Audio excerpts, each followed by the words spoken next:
Hi, hello everybody, welcome to my YouTube channel. In this video, we will see the concept of velocity and acceleration in simple harmonic motion.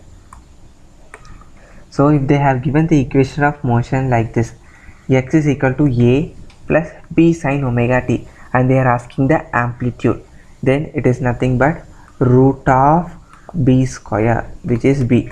See, I am taking the term which is along with the sine or cos function. Okay, root of the square of the term, the amplitude which is along the sine or cos function you want to take. If you don't know, you just now learn like this way you have to take. But let us see the next thing. A sine omega t plus b cos omega t, and they are asking amplitude, square root of, see here that a and b both are along with sine and cos, so root of a square plus b square. This is the amplitude for this motion. Suppose if they are given x is equal to a plus a cos omega t plus b sin omega t, then how will you find the amplitude? Amplitude is this term you should not take, root of a square plus b square. So along the cos and sine, which amplitude is there, only those things you want to take. That also the square, sum of the squares you must do.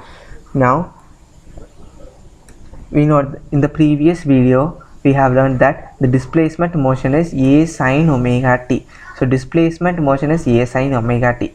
So velocity is dx by dt. This everyone we know. So if you differentiate this thing, a of sin omega t, if you differentiate it is cos omega t, and chain rule, again you are differentiating this omega, that is into omega. So a omega cos omega t. So this is the velocity, and for velocity to be maximum, so when will be the velocity maximum? When this cos omega t is 1, then velocity will be maximum. So velocity is maximum when cos omega t is 1, so velocity is then equal to a omega. So this is the maximum velocity formula you must remember. And another formula you must remember, velocity is omega, that is angular frequency, into root of amplitude square minus displacement square. So this formula, these two formulas you must remember. So this formula and this formula, these two formulas you must remember. Velocity is a omega, and it is also equal to omega root of a square minus x square. X is the displacement, a is the amplitude. And acceleration, how we will find the acceleration? It is the differentiation of velocity, and acceleration formula is minus omega square x. Omega is the angular frequency. Okay, when will the acceleration be maximum? When the displacement is equal to amplitude, then acceleration will be maximum, that is minus omega square a.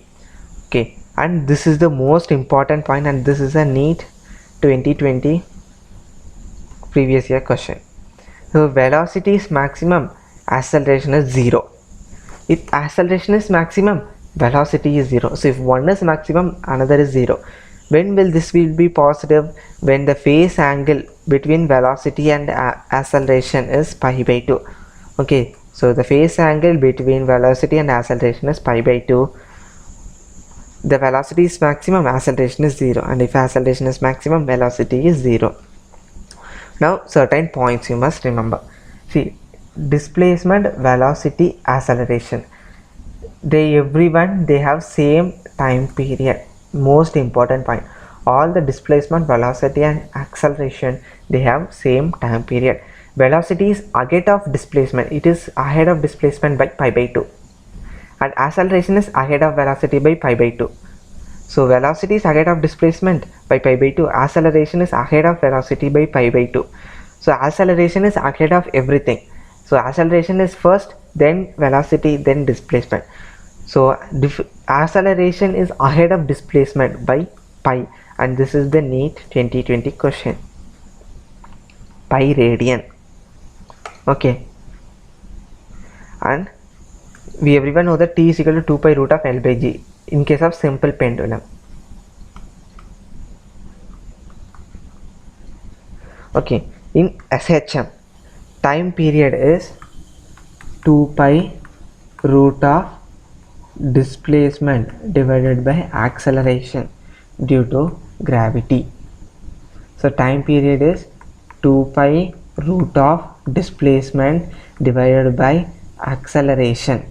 So this thing you must remember. Okay, 2 pi root of displacement by acceleration. We know that force is ma. Also we know that it is equal to kx. So x divided by a is m divided by k. So instead of this displacement divided by acceleration, I am substituting m by k. Okay, so which is 2 pi root of m by k. K is the spring constant and m is the mass attached to the spring constant or force constant, and m is the mass attached to it. So what are the two equations? 2 pi root of m by k, that is equal to 2 pi root of displacement divided by acceleration. So these two formulas you must remember. In the next video we will see the numericals based on this concept, that is the velocity and acceleration and time period in SHM. Please subscribe my YouTube channel if you are first to my YouTube channel. Thank you.